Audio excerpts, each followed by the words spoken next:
Então sejam bem-vindas, empresárias de todos os cantos do Brasil.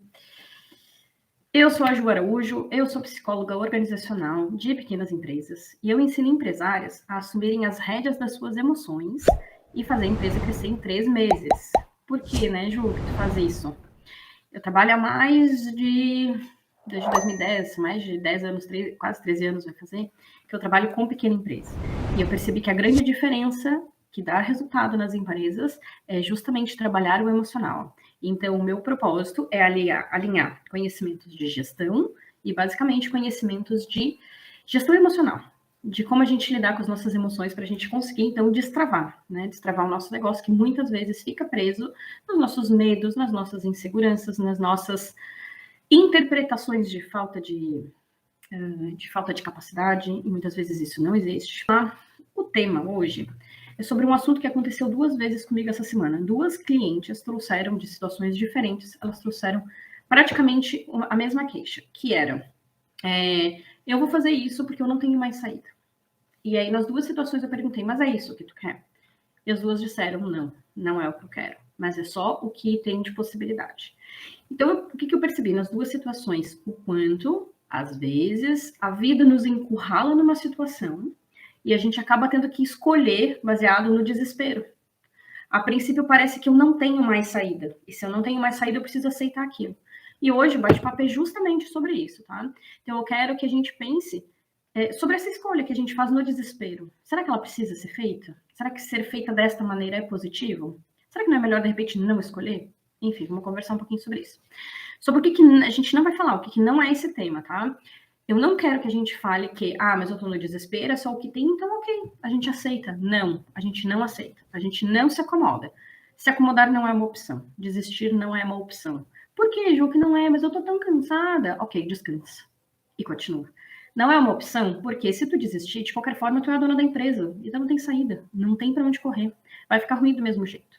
Então, infelizmente, se acomodar, mas tá assim, sempre foi assim, deixa assim mesmo, só piora. Só vai piorar. E se piorar, sinto te informar, tu vai ter que resolver porque tu é a dona da empresa, certo? Então, a gente não vai falar sobre como se acomodar ou como deixar a vida levar. Isso não acontece. Então, por que, Ju, tu vai falar sobre essa situação de desespero, de repente não tem mais perspectiva? Por que falar disso? Por que isso é importante? Porque é um assunto meio tabu. Eu não vejo as pessoas falando que a gente se sente desesperado. Agora eu vou puxar um papo meio filosófico. Mas, quando a gente fala de desespero, parece assim, vem a imagem de uma pessoa já, sei lá, tirando a vida, abandonando tudo, ou jogada no chão chorando. Eu vou trazer o desespero como uma forma mais real que acontece no nosso dia a dia, que é aquela situação que a gente não vê mais outra solução. Então eu vou fazer só aquilo. E aí eu pergunto pra ti, né? Será que tu nunca te sentiu desesperada? No sentido de, eu vou fazer assim porque é só o que tem. Ou deixa assim mesmo porque é assim que tá. Isso é desespero, é a gente aceitar porque não vê outra possibilidade. E a gente sempre tem outra possibilidade. E eu vou mostrar para vocês agora uma coisa importante. Antes de eu explicar como fazer isso, eu quero introduzir, contar uma historinha, na verdade, do que me motivou basicamente a trabalhar com pessoas e trazer essa questão de pensar, né, em outras possibilidades. Eu trabalhava numa empresa e morava com a minha mãe, isso há bastante tempo atrás, muito tempo atrás. E eu morava num prédio e eu tenho um cachorro, né? O Benjamin, volta meio anda por aqui. E o meu cachorro, sempre quando eu descia com ele, tinha a moça que limpava o prédio. E a moça adorava o Benjamin, adorava, assim, ela era uma querida com ele. Ela brincava, ela cuidava e ele adorava ela.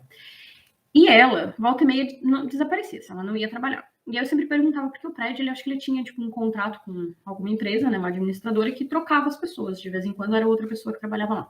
E eu perguntava, onde é que tá a fulaninha? A fulaninha tá doente. A fulaninha tá de atestado. Agora eu vou fazer uma análise. Quem tá no mundo dos negócios e RH, a gente sabe que funcionário que pega atestado, funcionário que fica doente, e independente da doença, assim, mas funcionário que acaba faltando por doença, começa a ter uma imagem prejudicada no mundo do trabalho, né? E aí, consequentemente, eu pensava assim, ela tá faltando, porque provavelmente ela tá com dor, ela trabalhava com limpeza é pesado, e ela já era um pouco mais velha, então ela faltou com dor, e com dor pegando atestado, muito provavelmente ela vai ser mal vista, vamos dizer assim, né? Eu não quero ser hipócrita, mas eu não quero também fazer de conta, não, isso não acontece, acontece sim, tá? Então, Provavelmente, ela, para os patrões dela, tô supondo, tá, gente? Isso não, eu não tive essa conversa com eles. Mas para os patrões dela, provavelmente ela não era uma funcionária tão boa assim, porque ela faltava. E ela, talvez sabendo que faltava, que se ausentava em alguns momentos, muito possivelmente ela se cobrava mais ainda para ser melhor. E aí ela tinha que trabalhar mais ou trabalhar com, digamos, mais afinco. E quanto mais esforço ela fizesse no serviço dela, que era a limpeza, muito provavelmente mais ela se machucava. Porque limpeza prejudica as costas, dói os braços, começa, né, a longo prazo a ter bursite, tem um monte de coisa. E aí eu pensei, que perspectiva tem para a vida dela, assim, né? Se aposentar? Talvez, né? Se aposentar, porque ela tem dor, então vai pegar um atestado, vai se encostar pelo INSS e tentar uma aposentadoria por volta dos seus 50 anos, 50 e poucos anos. Ainda assim, é uma aposentadoria que ela vai ganhar pouco, vai ter uma vida, né, de dificuldade financeira e mais ainda, assim, com dor, né? Vai ficar doente, boa parte do salário dela vai gastar com remédio, com tratamento, enfim. Eu pensei, cara, não é possível que as vidas das pessoas terminem dessa maneira. E aí eu fiquei pensando, será que tem nada para ela fazer que talvez não machucasse ela, não desse tanto trabalho assim, visto que ela tem uma limitação, que no caso era a dor? E aí pensando, me veio a ideia, poxa, ela adora cachorro. No prédio que eu morava eram 68 apartamentos, vários tinham cachorro. E quando eu viajava, eu não tinha com quem deixar meu cachorro, eu pagava um hotel de cachorro. E o meu cachorro adorava ela. Então por que que de repente, eu pensando sozinha, tá? Por que que de repente ela não poderia cuidar de cachorros? Né? Tudo bem que empreender, quem empreende sabe que nem sempre o dinheiro entra tão rápido no início, mas era uma possibilidade. E isso fez eu ter essa certeza que eu precisava conversar mais com as pessoas e mostrar para elas que existem outras possibilidades além daquilo que ela tem no momento. Então, esse exemplo é só um exemplo para vocês entenderem que, por mais desesperadora que pareça a situação, por mais difícil ou por mais sem saída que pareça, às vezes basta a gente se afastar da situação e olhar por outro ângulo. Tá? Ou de repente a gente conversa com as pessoas, não como forma de queixa, mas o que tu já fez? O que tu faria? E assim a gente consegue trabalhar nossa criatividade. E criatividade, quando eu falo as pessoas assim, mas eu não sou uma pessoa, um grande cientista que vai criar lâmpada, ou sei lá, né, um professor Pardal da vida que cria isso, um inventor. Gente, criatividade não é uma capacidade que só os inventores e cientistas têm. Criatividade é uma capacidade que todos nós seres humanos nascemos com isso, que é dar sentido a algo que normalmente não seria daquela maneira, tá?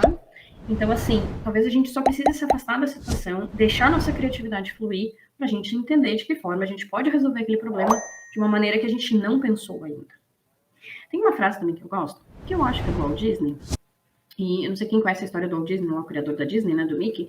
O coitado, ele se ferrou uma vida inteira, assim, para tentar conseguir fazer um desenho e emplacar, né, o sucesso dele, até que o Mickey trouxe. Mas ele levou muitos anos, muitos nãos, muito problema, ele enfrentou, enfim, até que deu certo. E ele tem uma frase que ele sempre fala, eu não vou saber reproduzir bem certinho, mas ele fala que só é impossível porque ninguém fez ainda. Mas sempre alguém consegue fazer pela primeira vez. Então, um dia foi impossível, sei lá, passar por cima de um rio, né? Hoje tem ponte. Um dia foi impossível a gente ter um prédio. Hoje tem tranquilamente. Então, às vezes, pode parecer que tu tá numa situação que é impossível, mas pode não ser. Como é que tu vai saber se é impossível?